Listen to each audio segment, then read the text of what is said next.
तो अब हम बात करेंगे physical properties of non metals की। तो ये बोलता है कि in the previous class you have learned that there are very few non metals as compare to metals. तो इसको हम कैसे चेक कर सकते हैं?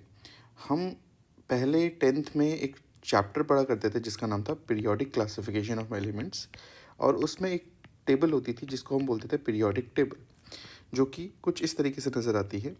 अब इस पीरियोडिक टेबल में आपको यहाँ से लेकर यहाँ तक, ऑलमोस्ट यहाँ तक, हाइड्रोजन को एक्सक्लूड करते हुए ये जो है ये सारे के सारे क्या होंगे? ये मेटल्स हैं। अब इसमें बहुत ही कम ऐसे एलिमेंट बचे हैं जो कि आपके कहलाते हैं नॉन मेटल्स।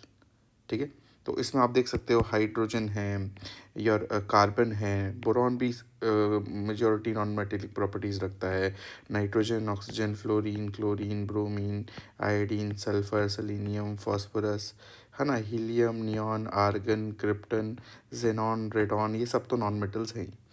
तो जैसे कि इसने स्टेटमेंट दिया है कि in the previous class you have learn that there are very few non metals, तो देख सकते हो बहुत ही कम नॉन मेटल्स वहाँ पर बचे हैं as compare to metals. Metals को जब कंपैरिजन आएगा तो नॉन मेटल्स के कंपैरिजन में कम ही तो हैं।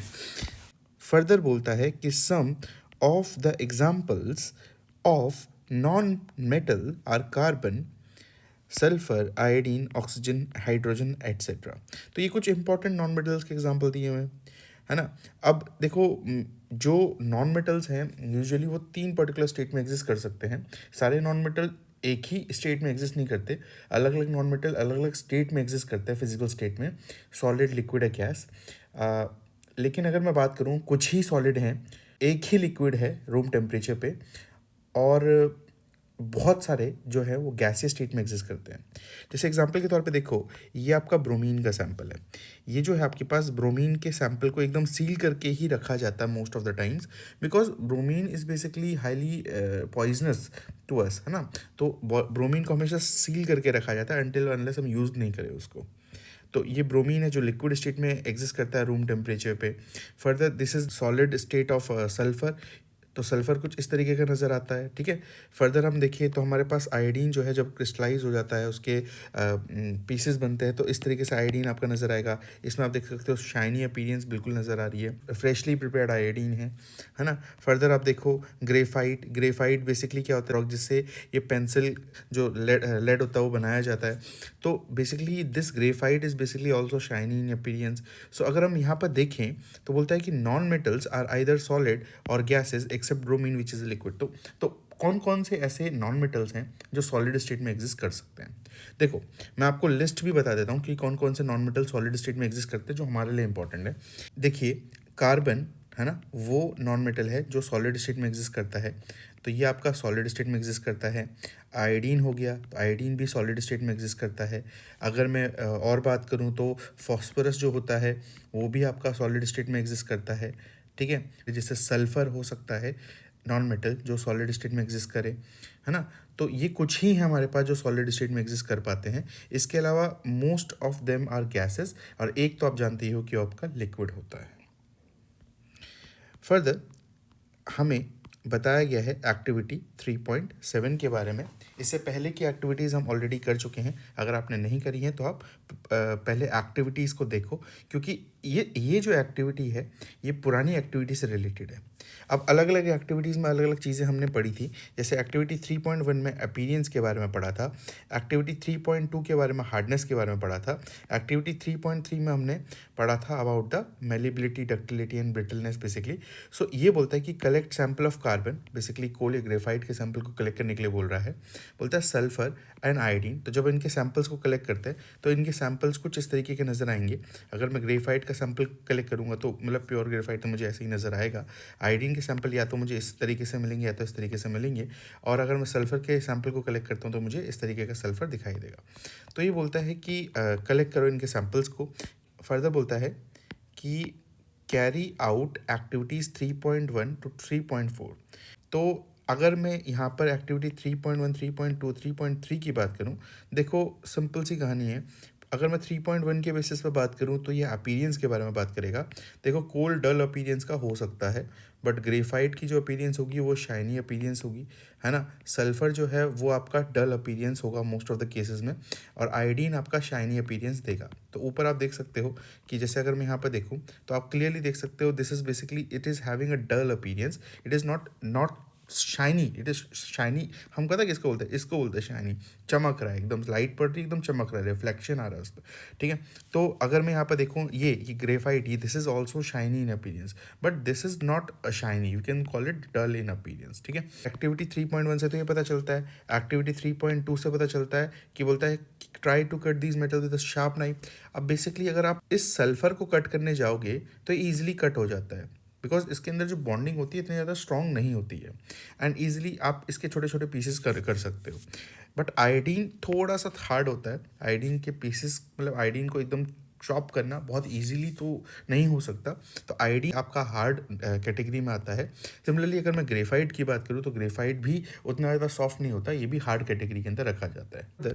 अगर हम देखें एक्टिविटी 3.6 भी ये करने के लिए बोलता है place the metal to be tested in the circuit between the terminals A and B as shown, does the bulb glow. ये जो एक्सपेरिमेंट था हमने, ये एक्टिविटी हमने पीछे देखी थी, और इस एक्टिविटी में हमें यहाँ पर हमें एक सैंपल को रखने के लिए बोला गया था। अगर वो सैंपल इलेक्ट्रिकली कंडक्टिव होगा, यानी अपने अंदर से इलेक्ट्रॉन्स को पास करने देगा, तो ये बल्ब ग्लो होना स्टार्ट हो जाएगा। तो most of the non metals ऐसा नहीं कर पाते। अगर मैं most of the non metals को यहाँ पर प्लेस करूँगा ना, तो ये बल्ब ग्लो नहीं करेगा। लेकिन ग्रेफाइट की केस में ऐसा देखा गया है कि जब ग्रेफाइट को यहाँ पर पुट किया जाता है ना, तो आपका ये बल्ब ग्लो करना स्टार्ट कर देता है। और क्यों करना स्टार्ट कर देता है? Because graphite is a good conductor of electricity. देखो इलेक्ट्रिसिटी का कोई भी कंडक्टर क्यों हो सकता है? Due to presence of free electrons और due to presence of free ions. लेकिन हर जगह ये स्टेटमेंट देना कि due to presence of free ions, due to presence of free ions, that is not the case. Basically क्या होता है कि हर कोई फिजिकल स्टेट एक ही तरह से इलेक्ट्रिसिटी कंडक्ट नहीं करता। जब मैं बात करूँगा फॉर द सॉलिड स्टेट, अगर कोई सॉलिड स्टेट में इलेक्ट्रिसिटी कंडक्ट कर पा रहा है तो उसकी इलेक्ट्रिकल कंडक्टिविटी आती है फ्री इलेक्ट्रॉन्स के होने के कारण, डीलोकलाइज्ड इलेक्ट्रॉन्स के होने के कारण। जबकि जब हम बात करते हैं अबाउट द लिक्विड स्टेट, अगर कोई लिक्विड स्टेट में इलेक्ट्रिसिटी का कंडक्ट कर पा रहा है तो उसके पीछे मेन कॉज होता है आपका आयंस। आयंस की मूवमेंट के कारण इलेक्ट्रिसिटी कंडक्ट हो पाती है। So we have to understand that कोई भी अगर सॉलिड स्टेट में इलेक्ट्रिसिटी कंडक्ट कर पा रहा है तो this is due to presence of free electron that we call them delocalised electrons. बोलता on the basis of observations recorded in table 3.1 discuss the general physical properties of metals and non metals. Usually कोई भी non metals को लेके आता हूँ तो कोई भी नॉन मेटल क्या होगा, देखो उसका सिंबल जैसे कि कार्बन हो गया, सल्फर हो गया, आयोडीन हो गया, है ना। तो अगर मैं नॉन मेटल्स को देखो तो कार्बन बेसिकली अगर ग्रेफाइट फॉर्म में प्रेजेंट रहेगा तो उसकी अपीयरेंस शाइनी होगी, है ना, अगर वो ग्रेफाइट की फॉर्म में प्रेजेंट है तो। अगर वो ग्रेफाइट की फॉर्म में प्रेजेंट है, किसी और फॉर्म में प्रेजेंट, तो उसकी अपीयरेंस डल होगी, है ना। जब हम बात करेंगे आयोडीन की, iodine is also shiny in appearance. लेकिन जब हम बात करेंगे और नॉन मेटल्स की तो वो बेसिकली डल अपीयरेंस के होंगे। अब अगर हार्डनेस के बारे में बात की जाए तो देखो iodine and graphite basically hard होते हैं, जबकि सल्फर और बाकी जो फॉर्म्स होंगे जैसे फॉस्फोरस हो गया, कुछ और हो गया, तो वो आपके क्या होंगे, सॉफ्ट होंगे। मेलिबिलिटी नहीं होती है, डक्टिलिटी नहीं होती है, और इलेक्ट्रिसिटी के अच्छे कंडक्टर नहीं होते एक्सेप्ट आपका ग्रेफाइट। सोनोरिटी ऑब्वियसली बात है, स्ट्रिंगिंग साउंड ये प्रोड्यूस नहीं कर सकते, that's why non metals are non sonorous. Further यहाँ पर कुछ पॉइंट्स दिए गए हैं जो मेटल्स को नॉन मेटल से सेपरेट करते हैं, but these are not the complete basis of separation between the metal and non metal. So हमें आगे जा कर के केमिकल प्रॉपर्टीज़ को पढ़ना ही पड़ेगा, without them the classification is incomplete. ठीक है, तो एक बार आप इस चीज़ को देख लेना, ये अभी तक की हाईलाइट्स। फर्दर अगर हम मेटल्स और नॉन मेटल्स के अंदर एक्सेप्शंस को देखें तो भैया बहुत ज़्यादा एक्सेप्शंस हमारे पास हैं, जो कि काफ़ी इंपॉर्टेंट है एग्ज़ाम पॉइंट ऑफ व्यू से, और अगर एग्ज़ाम में नहीं आते तो नॉलेज पॉइंट ऑफ व्यू से भी इंपॉर्टेंट। सो अगर हम यहाँ पर देखें, ये बोलता है कि all metals except mercury exist as solid at room temperature. बिल्कुल सही बोल रहा है। कि अगर हम रूम टेम्परेचर की बात करें, ध्यान रखना रूम टेम्परेचर की बात करें, तो रूम टेम्परेचर पे आपका मरकरी लिक्विड स्टेट में एग्जिस्ट करेगा, बाकी सब सॉलिड स्टेट में है। कोई भी आप मेटल उठा के देख लो, जैसे कि गोल्ड उठा लिया, सिल्वर, प्लैटिनम, आयरन, है ना, ऐसी copper, aluminium, titanium, chromium, manganese, zinc and lead. लेकिन जो चीज़ लिक्विड स्टेट में होती है वो होती है आपकी मरकरी। ठीक। फर्दर अगर मैं टेम्परेचर को बॉडी टेम्परेचर तक लेके जाऊँ ना, तो बॉडी टेम्परेचर पे आपका कुछ और मेटल्स आ जाते हैं जो कि लिक्विड स्टेट में मिलेंगे। वो कौन कौन से मेटल्स हैं? वो हैं आपके सीजियम एंड गैलियम। फ्रांसियम भी आता है। सीजियम, फ्रांसियम इजीली एक्सेसिबल नहीं होता because they are highly reactive and francium is basically radioactive, right. So अगर मैं फर्दर सेकेंड पॉइंट की बात करूं तो ये बोलता है in activity 3.5 you have observed that metals have high melting point but gallium and caesium have very low melting point. These two metal will melt if you keep them on your palm। ठीक है, अगर आप अपनी हथेली पे इनको रखोगे, और देखो कितना सुंदर स्ट्रक्चर है ना, कितना सुंदर क्रिस्टल जो है बनता है आपका सीजियम मेटल का। बट आप देखो गैलियम जो है, जैसे ही आप किसी कोई हाथ में अपने गैलियम को रखेगा तो कितना सही से वो मेल्ट करना स्टार्ट कर देता है, बहुत स्मूथली वो फ्लो करना स्टार्ट कर देता है। ऐसे आपके पास सीजियम है, वो कुछ इस टाइप का सॉलिड होता है, लेकिन जैसे ही उसको कोई हाथ पे रखेगा तो वो एकदम मेल्ट होना स्टार्ट हो जाएगा। So basically these metals can melt at the palm of our hands. ठीक है, तो ये हमें ध्यान में रखना है। फर्दर ये बोलता है कि देखो iodine is a non metal but it is lustrous.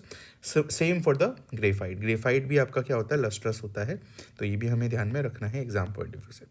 Further बोलता है कि carbon is a non metal that can exist in different forms. Carbon अलग अलग फॉर्म में एग्जिस्ट करता है, नीचे देख सकते हो डायमंड हो गया आपका, ग्रेफाइट हो गया, एक और चीज़ होती है जिसको फ्लोरीन्स बोलते हैं।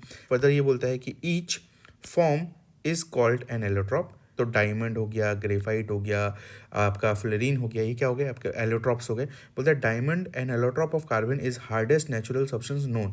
देखो हम जिस चीज़ पर फोकस नहीं करते ना, हमसे पूछा जाए कभी कोई पूछे कि हार्डेस्ट सब्सटेंस बताओ, हम बोलते हैं डायमंड।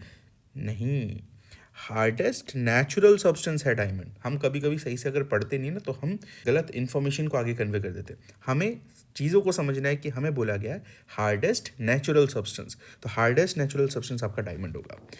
फर्दर ये बोलता है कि and has a high melting point and boiling point. देखो डायमंड ऑब्वियस ही बात है, इसके अंदर carbon carbon carbon carbon linkages present होती है, एंड कार्बन कार्बन जो लिंकेजेस है यहाँ पर ये एक्चुअली कुछ नहीं होता, कोवेलेंट बॉन्ड होते हैं, और कोवेलेंट बॉन्ड काफ़ी स्ट्रॉन्ग बॉन्ड्स होते हैं, इसलिए इनको ब्रेक करना डिफिकल्ट होता है। That's why diamond is having the high melting point. Graphite की अगर बात करें तो ये अनदर एलोट्रॉप है कार्बन का, is a conductor of electricity. देखो ऐसा बिल्कुल भी नहीं है कि ग्रेफाइट का मेल्टिंग पॉइंट बहुत कम होता है, बॉइलिंग पॉइंट बहुत कम होता है, ऐसा बिल्कुल भी नहीं है। बट इसमें ना ग्रेफाइट की प्रॉपर्टीज थोड़ी डिफरेंट होती है। देखो डायमंड की बात करें, उसमें कोई भी फ्री इलेक्ट्रॉन अवेलेबल ही नहीं है।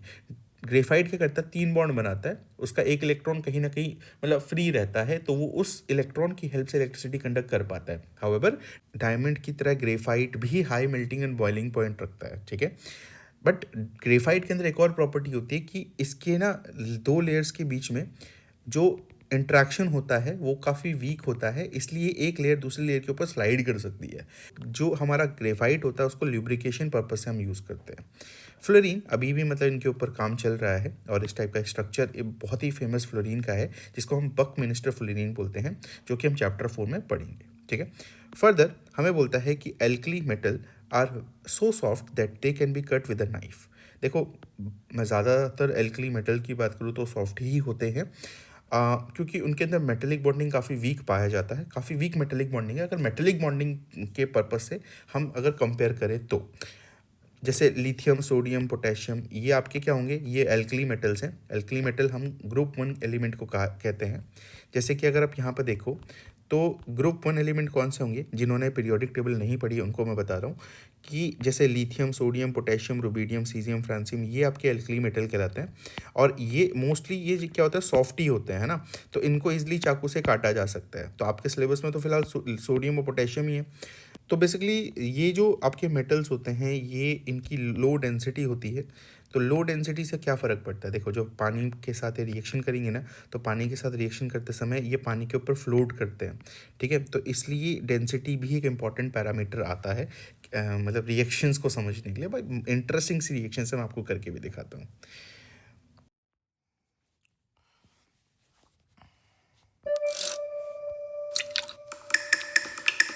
देखो काफ़ी इंटरेस्टिंग सा है कि अगर हम इसके अंदर थोड़ा सा मैं कलर भी डाल देता हूँ। अगर मैं इसके अंदर थोड़ा पानी का कलर देने के लिए, ठीक है, अब पानी का कलर तो नहीं रहा, लेकिन फिर भी अगर मैं रिएक्टिविटी को समझना चाहता हूँ और लिथियम को लेके आऊँ, तो अब देखो लिथियम जो है पानी के ऊपर फ्लोट कर रहा है, ठीक है, क्योंकि इसकी डेंसिटी पानी की डेंसिटी से कम है, तो ये फ्लोट करेगा। ऐसी अगर मैं बात करूँ सोडियम की, तो सोडियम भी पानी के ऊपर फ्लोट कर रहा है। एंड अगर मैं बात करूँ पोटेशियम की, तो पोटेशियम कहाँ है, ये रहा, पोटेशियम भी पानी के ऊपर फ्लोट कर रहा है ना। तो आप अगर इन तीनों चीज़ों को देखो तो हमें ये चीज़ पता चलती है कि आपका डेंसिटी जो इंपॉर्टेंट पैरामीटर होता है, आप यहाँ से ये समझ सकते। फर्दर बोलता है element can be more clearly classified as metals and non metals on the basis of their chemical properties, जो हम नेक्स्ट वीडियो के अंदर करेंगे।